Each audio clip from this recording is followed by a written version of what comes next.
45 wisatawan mancanegara berkunjung di Istana Kedatuan Luwu, Kota Palopo pada Selasa 27 Juli. Wisatawan menggunakan kapal pesiar Silver Sea yang sandarnya pelabuhan Tanjung Ringkit Palopo pada Selasa 22 Juli. Setibanya di Palopo, wisatawan yang berasal dari Amerika dan Australia diajak mendatangi sejumlah lokasi menggunakan becak. Wisman mendatangi kampung nelayan untuk melihat aktivitas masyarakat pesisir. Setelah itu, mereka dibawa ke Masjid Jami Tua Palopo. Usai melihat masjid tertua di Kota Palopo, Wisman bergeser ke Istana Kedatuan Luwu yang berada tidak jauh dari Masjid Jami Tua. Wisman disuguhi sejumlah kue tradisional seperti onde-onde, doko-doko, dan buroncong. Usai menikmati kue tradisional, sejumlah wisatawan mancanegara ikut madero bersama penari dan pegawai Dinas Kebudayaan Palopo. Wisatawan dari New Zealand, John, menyampaikan rasa senangnya bisa berkunjung di Kota Palopo. Ia mengaku sangat suka dengan onde-onde. Selain itu, John juga menyampaikan rasa senangnya bisa bertemu dengan masyarakat Palopo yang sangat ramah. Which your favorite? Where are you from? Your favorite in this? Favorite? Yeah, favorite. This one. I like this one. This. Onde-onde. Buroncong. Buroncong. Buroncong. The name is buroncong. You eat. This nice. And this onde-onde. Onde-onde. Yes. Jadi sebenarnya ini adalah paket yang sudah kami sebar di kapal pesiar bekerjasama dengan Dinas Pariwisata. Jadi Dinas Pariwisata, kami bekerjasama dengan Dinas Pariwisata membuat paket-paket perjalanan yang kami sebar ke kapal-kapal pesiar yang melewati Teluk Bone yang singgah di pelabuhan Tanjung Ringgit. Jadi itu semua sudah ada paket-paketnya. Nah, gitu. Berarti untuk mendatangi Istana Kedatuan Luwu ini memang pilihan dari wisatawan itu sendiri ya, Bu? Ya, itu pilihan. Karena ada pilihan yang lainnya langsung ke Toraja. Tapi sudah banyak yang memilih paket mampir ke sini dulu. Sudah ada yang ke Toraja dulu sebagian? Yang perjalanan kapal pesiar yang seminggu yang lalu ada yang ke Toraja, tapi yang sekarang semua singgah di sini. Selain ke Istana Kedatuan Luwu, apakah ada lokasi cagar budaya yang didatangi oleh wisatawan selain ini, Bu? Masjid Jami. Itu yang paling kami perkenalkan, itu Masjid Jami. Bagaimana Dinas Kebudayaan Palopo menyeimbangkan antara promosi budaya dengan kebutuhan dari wisatawan, Bu? Jadi ya jelas itu yang kita utamakan adalah bagaimana dia senang. Bagaimana perjalanan mereka senang. Jadi kita atur bagaimana supaya dalam setiap tempat yang dia kunjungi itu ada hal yang menarik untuk dia, sehingga dia pulangnya nanti dia membawa cerita yang baik dan menceritakan pada orang di negerinya bahwa ada itu daerah Palopo yang belum terkenal ini, gitu. Coba buka ke depannya. Harapan kami dengan adanya kunjungan-kunjungan wisatawan seperti ini kita lebih bisa memperkenalkan Kerajaan Luwu, bahwa Kerajaan Luwu adalah kerajaan tertua di Sulawesi Selatan. Jadi karena mau tidak mau kita harus sebagai orang Luwu, wisatawan Luwu harus memperkenalkan itu. Ini pertama kalinya, Bu, tahun ini atau sudah beberapa kali ada wisatawan yang datang? Untuk tahun ini yang ketiga kali.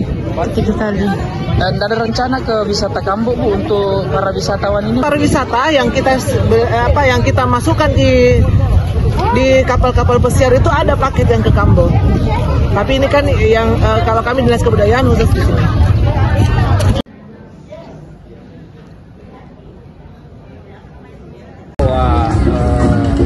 Semoga Kerajaan Luwu ini lewat pariwisata ini, lewat para turis-turis ini bisa dipromosikan di mancanegara. Benar sekali bahwa banyak sekali kue-kue yang sudah modern tapi tidak ada yang kita tampilkan, khusus ini untuk mempromosikan kue-kue tradisional kita yang ada di Tanah Luwu. It's fantastic. I love the way that it's still so natural, and we enjoyed the fishing village and the ceremony. We've had a very good time. And there's a lovely smile. And, from the local product. Yeah, so very happy people.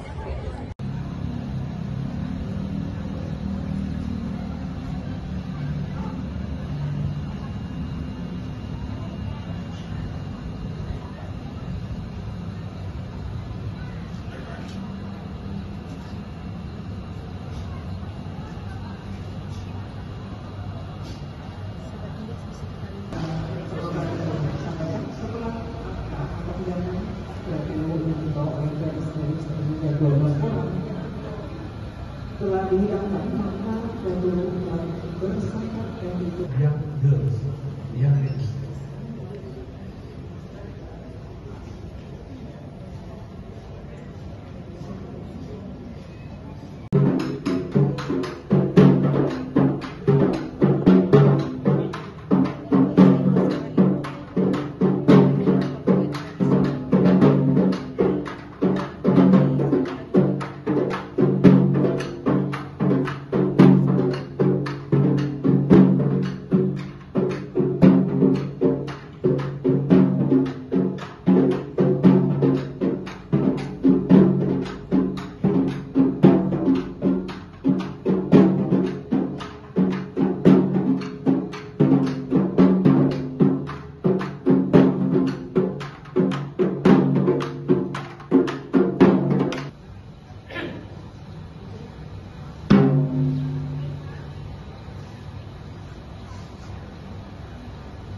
they are coming down from the paradise Africa. Itulah sedikit keterangan saya tentang Yogyakarta. Yogyakarta ini adalah milik tersendiri. The owner of this only from the Luwu Kingdom. They don't find any other place. Only here, the Yogyakarta, they want. Kemudian saya ke depan bahwa tempat kita sekarang ini namanya Salazar. Ini dibangun oleh pemerintah kolonialisme Belanda. This we suggest to them to do news only with other people who knows they will be coming here one day. And clap some for her. Thank you very much. Berdiri pada tahun 1920 dan digunakan pada tahun 1923. Ini adalah bentuk kompensasi ganti rugi terhadap Istana Manggarai yang terbakar akibat perang pada masa kolonial satu. Okay, so this is about the first one in 1930. Selanjutnya marilah kita bersama-sama mendengarkan sambutan mewakili Kedatuan Luwu yang akan disampaikan oleh Andre Guru Antoriolo sekaligus Departemen Kedatuan Luwu Donrandes Andi Abdullah Sanat dari Raja Opunto Sonolipo.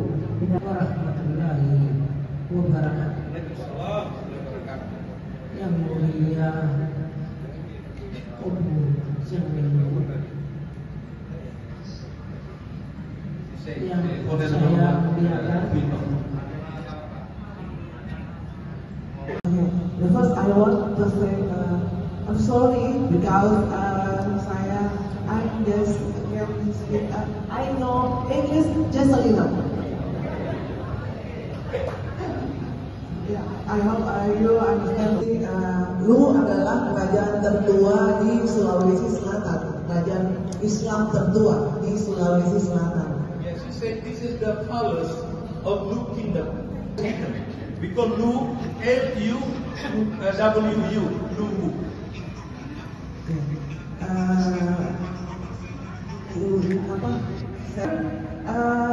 Lagaligo. So she asked that maybe one now about Lagaligo. Lagaligo is the main of letters, and it is the thickest and the oldest. Okay. Kain apa itu Bu namanya? Ini kain wastra Palopo yang baru kita perkenalkan dalam tahun ini. namanya kain patikala. Kain patikala. Iya, kain patikala ini yang desain adalah Ibu Andi Enceng. Desainnya. Nah, kemudian dipublish oleh Dekranasda. Jadi kita kerjasama antara Oktar Gallery dengan Dekranasda untuk memproduksi kain patikala ini. Kenapa bisa dinamakan? Ini kain patikala. Bentuknya bunga patikala. Ini bunga patikala. Karena kan ini bunga tumbuhnya di Luwu, ya. Di daerah lain juga ada namanya kecombrang, tapi yang kita bentuknya lebih khas. Agak beda sedikit bentuknya, tapi fungsinya sama. Kecombrang itu juga untuk pengkecut, bahan untuk kecut makanan. Sama dengan patikala. Ini bentuknya bunga patikala. Download Tribun X sekarang, menghadirkan lokal menjadi Indonesia.